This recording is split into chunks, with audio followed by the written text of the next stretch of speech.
Good morning. I'm Chuck Molenberg, the Chief Administrative Officer for Eradicate Hate, and we are going to hear soon from another powerful voice from Canada, another bridge builder. But that was an incredible statement by Dr. Hassan.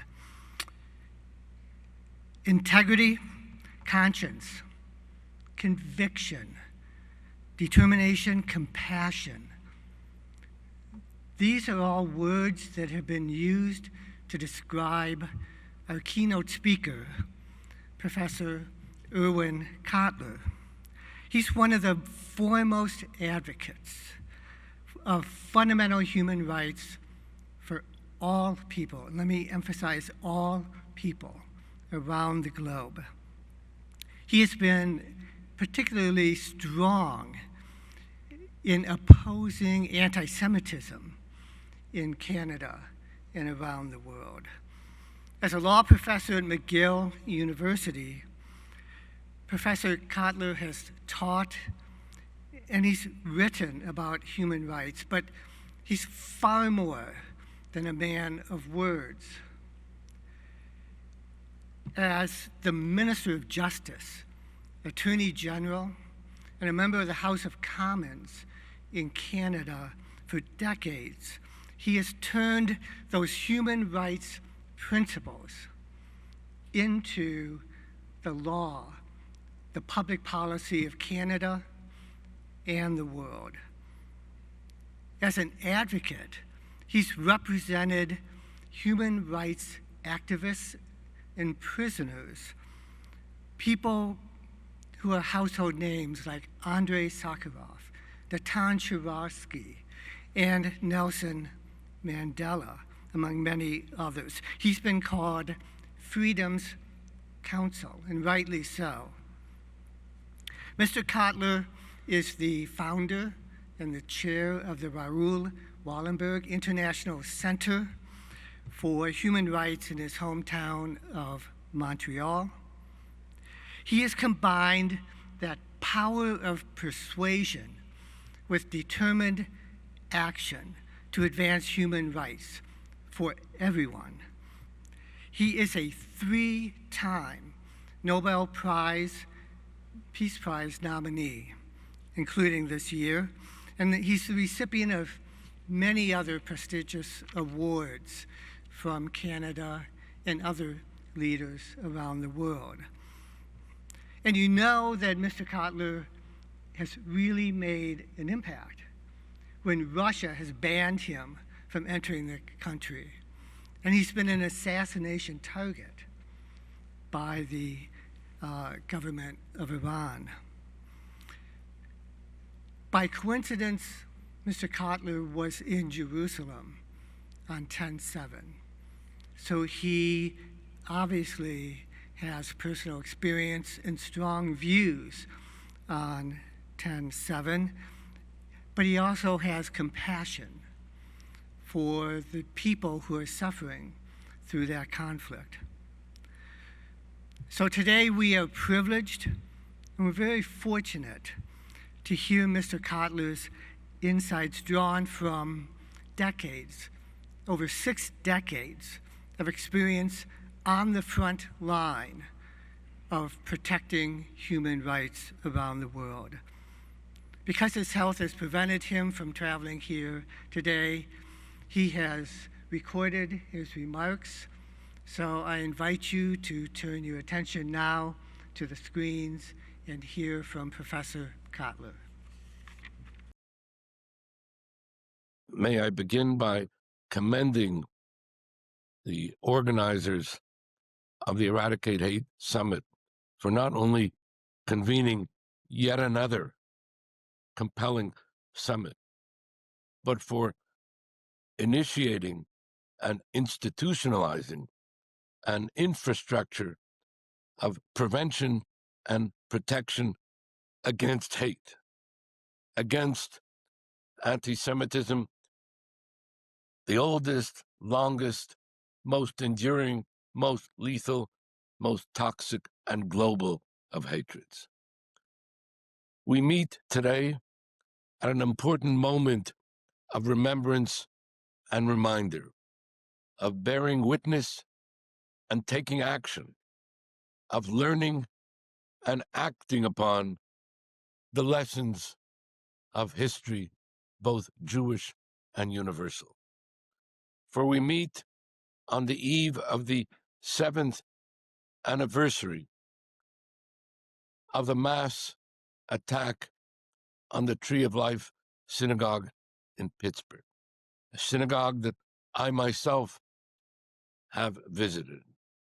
An attack with one of the worst anti-Semitic attacks on a local Jewish community anywhere, and one which has reverberated not only domestically but internationally, and perpetrated by a gunman, Robert Bowers, obsessed with anti-Jewish and anti-Muslim hate, an obsessive white supremacist partaking of the great replacement theory.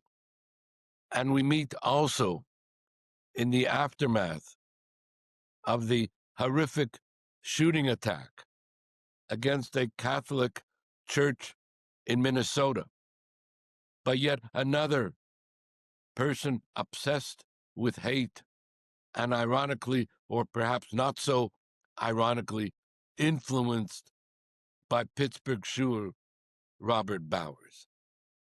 And we meet on the eve of the 2nd anniversary of the unspeakable mass atrocities of October 7th, of horrors too terrible to be believed, but not too terrible to have happened.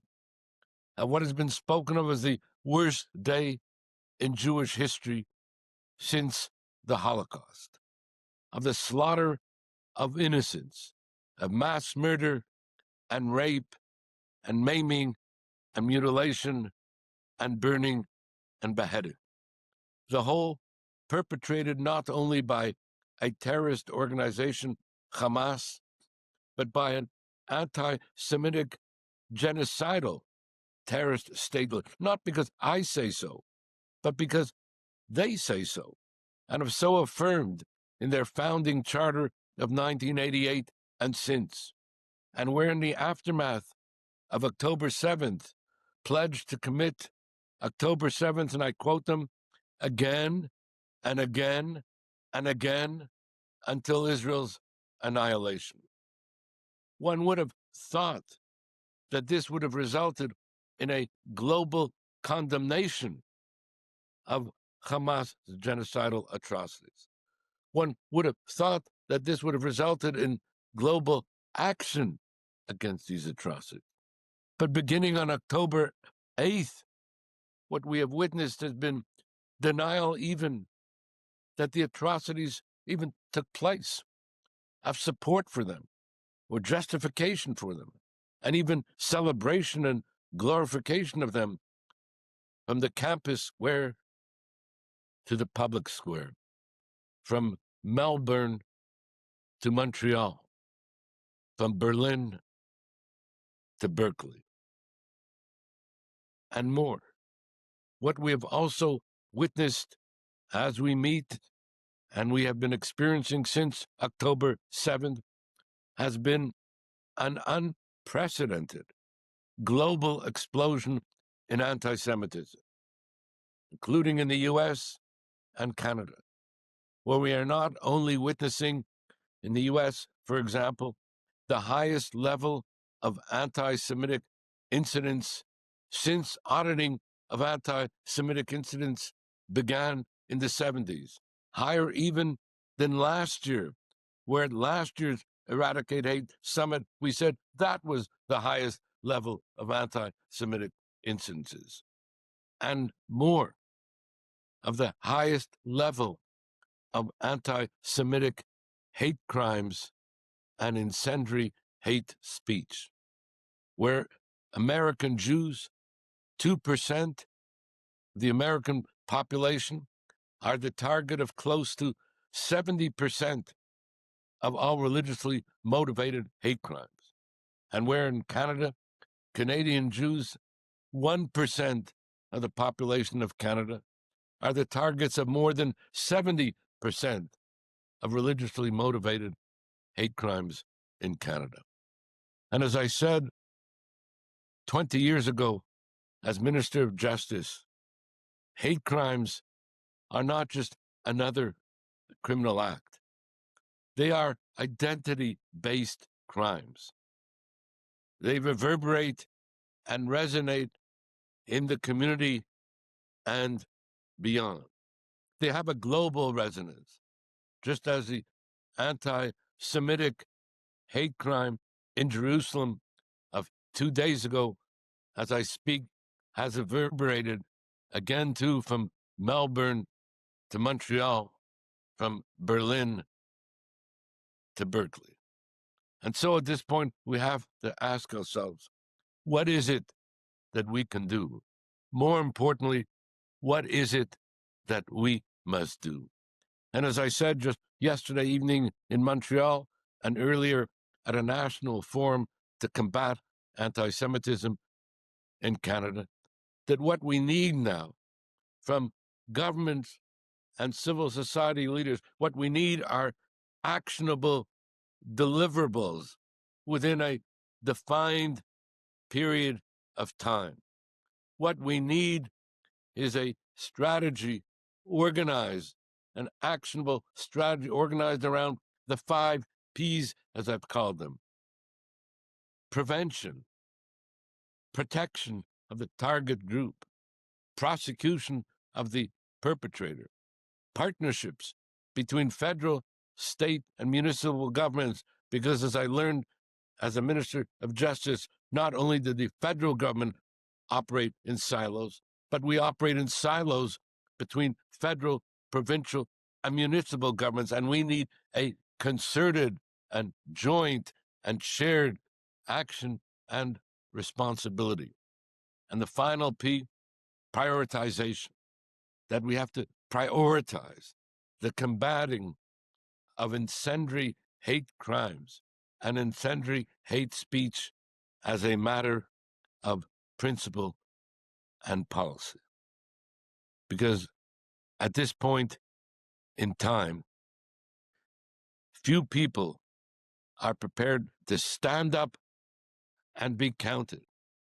And what is needed now are those who are prepared to stand up and be counted and not look around to see whoever else is standing before we make a judgment to do so. And may I close with the inspirational example of Swedish diplomat Raoul Wallenberg, an honorary citizen of the United States and Canada's first honorary citizen, who demonstrated how one person with the compassion to care and the courage to act can confront evil, prevail, and transform history. From mid-May to July 1944, 440,000 Jews were deported to the death camp Auschwitz, the cruelest, most efficient, most murderous killing field in all of the Holocaust. Raoul Wallenberg arrived as a Swedish diplomat in the Swedish legation in Hungary in July 1944. And in the next 6 months, with a combination of bluff and bravado and ingenuity and inspiration, saved 100,000 Jews. So what the entire bystander community could not do, Raoul Wallenberg showed how one person of integrity can make a difference. And you may say, as some of my students said, well, we all can't be Raoul Wallenberg. And so I remind you what the sage Maimonides of Rambam taught us, that we should each see the universe as divided into half evil and half good. Therefore, one good deed by any one of us at any given moment in time can transfer the lever from evil to good. And so each one of us has a capacity to be a Raoul Wallenberg and have a universal impact in our own way. All it takes for us is to learn and act upon the Jewish and universal credo of tzedek, tzedek tirdof, of justice, justice shall you pursue. And if we do that, if we act in accordance with that which we've been inspired to do by this Eradicate Hate Summit, then we will combat, address, and redress the incendiary hate crimes, hate speech, which are not only an assault on Jews, but an assault on our common humanity.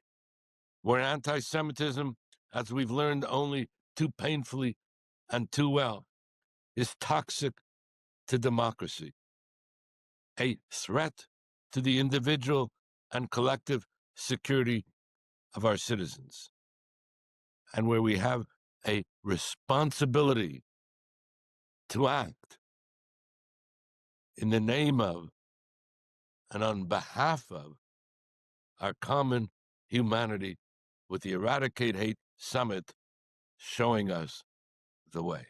Thank you.